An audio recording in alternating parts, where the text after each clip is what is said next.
Hello, today I want to explore the ghost of Christmas yet to come. So this is right at the start of Stave 4. It's the third of the spirits that Scrooge is met with, and this spirit is the one that frightens him the most. So the first spirit goes back into the past and looks at his life in the past. The second spirit looks at how people perceive him in the present. And then the third one looks at what is yet to come. And this is very, very unnerving and unsettling for Scrooge.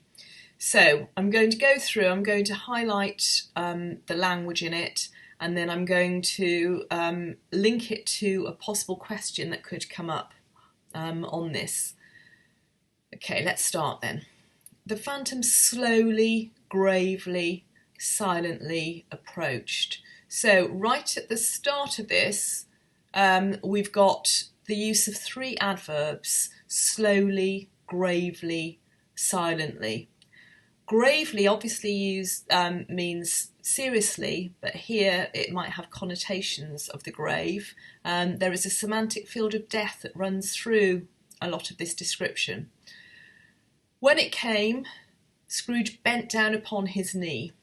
So we've just looked at an extract about ignorance and want, and we've seen the fact that things often, people are low down when they are submissive or when they are showing respect. And here we see Scrooge showing respect for this spirit. He bent down upon his knee, he lowered himself, ready to take on board what the spirit's going to tell him.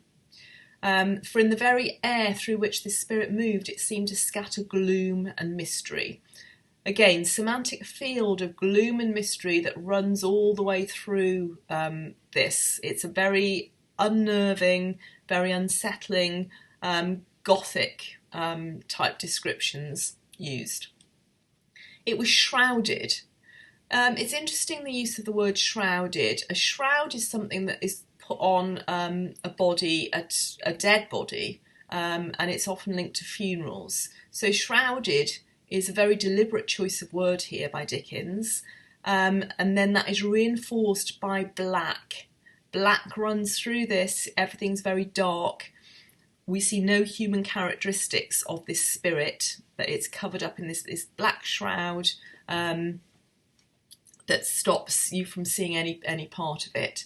So black is reinforced, and the sense of foreboding we get from that. So the black garment, which concealed its head, its face, its form, and left nothing of it visible save one outstretched hand. Just like the children that are covered up by the ghost of Christmas present, here again the spirit is concealed, and that makes it more unnerving for us as the reader, and for for Scrooge as well.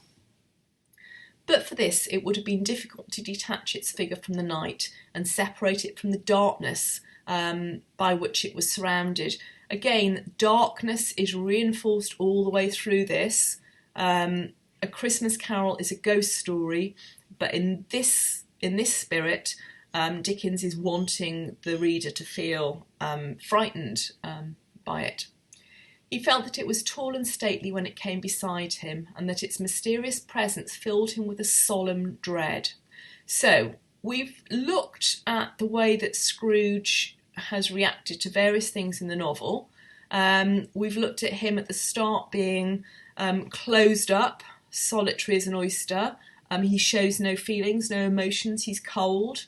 And then through the course of the novel, he's opened up to his emotions. So his sense of nostalgia, looking at the past, his happiness at times, his sadness at what he's turned away from. But here he is absolutely petrified. So solemn dread. He knew no more, for the spirit neither spoke nor moved. Everything here is mysterious, and it's all about negatives. He knew no more. The spirit neither spoke nor moved. So it's silent, it's not moving, and Scrooge is feeling more and more unsettled. "I'm in the presence of the ghost of Christmas yet to come," said Scrooge. The spirit answered not, again silent. It never speaks, this spirit. Answered not, but pointed onward with its hand. "You are about to show me shadows of the things that have not happened, but will happen in the time before us," Scrooge pursued. "Is that so, spirit?" This question to the spirit, he's seeking interaction. So this man who's been separate from humanity is here seeking interaction with the spirit, but it's giving him nothing. So he's having to take ownership. And I think that's what's so different about this section, is that Scrooge is having to do the work, and Scrooge is having to work things out for himself here. The upper portion of the garment was contracted for an instant in its folds, as if the spirit had inclined its head. That was the only answer he received. So it's saying yes, but that's all that it's saying, and it does it soundlessly. Although well used to ghostly company by this time, Scrooge feared the silent shape so much that his legs trembled beneath him, and he found that he could hardly stand when he prepared to follow it. So Dickens here reinforcing Scrooge's fear. We've got the sibilant, silent shape so much that creates this intense feeling of fear here. And then we've got the physical way that he's responding. His legs trembled. And he can hardly stand up. He feels that his legs are giving way underneath him. He feels that he's not in control here. The spirit paused a moment as observing his condition and giving him time to recover. But Scrooge was all the worse for this. It thrilled him with a vague, uncertain horror. The horror reinforced here. It's not just about ghosts and about being frightened, but horror. So it's taking it to another degree. To know that behind the dusky shroud, shroud again repeated from earlier, that word linked with death, funerals, there were ghostly eyes intently fixed upon him, while he, though he stretched his own to the utmost, could see nothing but a spectral hand and one great heap of black. So the language that's used here is really powerful, very, very emotive. The spirit is in the dominant position. It's able to see Scrooge, but Scrooge isn't able to see it. And the blackness is reinforced from earlier. "Ghost of the future," he exclaimed, "I fear you more than any spectre I have seen, but as I know your purpose is to do me good, and as I hope to live to be another man from what I was, so here, I hope to live to be another man from what I was." He's wanting to change. He's wanting to be different going on. And he's wanting the lessons of this spirit. Even though he's terrified, he's embracing it now because he wants to change. "I'm prepared to bear you company and do it with a thankful heart."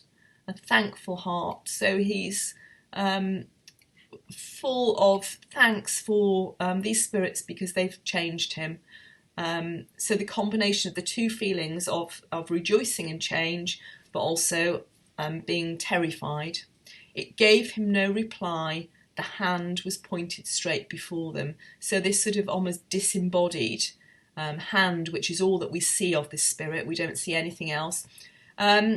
Interestingly, hands are very interesting, I think, to Dickens. So we've seen previously ignorance and want, and the shrivelled hand there. We see at times Tiny Tim's hand, but here the hand was pointed straight before them, and this is the only thing about this spirit that we can see. So I'm going to now just go through and check all the boxes, so that if you're working on this on your own, you should do the same thing and make sure that you filled in the boxes. We've looked at the adverbs, haven't we, to describe the phantom. So those are here, and it's reinforcing how serious this is, but also how frightening and terrifying it is. And the group of three adverbs, is doing that. The ghost described as a phantom, connotations. So connotations linked with a phantom, often linked with death. often linked with things that are unsettling. Why does the phantom remain silent? What must Scrooge now do for himself? So the idea of Scrooge taking ownership here, taking ownership of himself, his actions, both in the past, present and future. And that's what he ends up doing. We've looked at that, about the way that the blackness is described, the almost disembodiment of it. How does Scrooge begin to demonstrate change? I think that throughout the novel, he's slowly starting to change, and we see that mostly in the way that his emotions are shown. So we see at the start he's closed up. We see that when he sees himself as a child, he cries. He's very emotional. We see his happiness when he sees Fezziwig, when he sees his sister Fan. And these emotions are starting to show through. And here it's both fear, but also determination to change. And he actually says it, I hope to live to be another man from what I was. Why do you think the phantom resembles the Grim Reaper? Grim Reaper obviously is associated with death. And this phantom, a lot of the messages that it gives to Scrooge are to do with death, either Scrooge's death or Tiny Tim's death. So it's very important for this Stave 4. So what will happen in the exam is you'll be given an extract and they'll ask you to link that extract to a theme. And here I've chosen the theme of redemption. So we can go through, we can look at how Dickens presents the theme of redemption here. I would talk about his fear in terms of his emotions. I would talk about how he is taking ownership, and he's facing up to the fact that even though he doesn't like what it's going to show him, he's determined to take his messages on board. I would use the word reclamation rather than redemption, or as a synonym for redemption, because it's a word that Dickens uses. So reclamation, you could talk about that. And I would look back through, once I'd analysed this, I would be linking it back to the novel at various stages. So I would look at Scrooge right at the start of the novel. I would look at the fact that right at the start, I think Dickens deliberately chooses the most odious, the most unpleasant, the most misanthropic character that he possibly could, to show that if Scrooge can change, then anyone can change. So he starts off at the beginning with that character that is solitary as an oyster. And then through the journey of the three spirits, he shows how those emotions start to appear, and how the frozen person, so remember at the start there's the semantic field of ice, isn't there? Everything's cold, and how that thaws as the novel progresses. So starting with Scrooge maybe at school with a little tear, going back to Belle and his relationships and him showing regret then, looking at his happiness when he's with other people and that causing him to reflect on his own treatment of people, so his treatment maybe of Bob Cratchit, and how through watching others later on he's able to regain that humanity. So through watching Tiny Tim, through watching the Cratchit family, and through seeing how people interact, I think he's realising just what he's missed out on, and he ends up being absolutely determined to change, and at the end he does change. So that the final stave shows that how he's taken all this on board, and the fact that he will live with the past and the present and the future within him, and will use that in order to move forward as a very different person. So at the end of the novel, he is redeemed, and Dickens allows us to see just how he's changed and how he's become, father to Tiny Tim, and a benevolent person to society in general. Okay, so thanks for listening, and do have a look at how you can adapt different extracts to questions, because that's what you're going to have to do in the exam. You're going to have to show how you can answer the question. You're going to have to show how you can use language, structure, techniques in order to analyse, and you're going to need to link it with Dickens' context and the message that Dickens is giving. So here, I think the message is that no matter how many problems that you've had, or no matter how bad a person you've become, everybody is redeemable. So biblical message really at the end. Okay, thank you very much.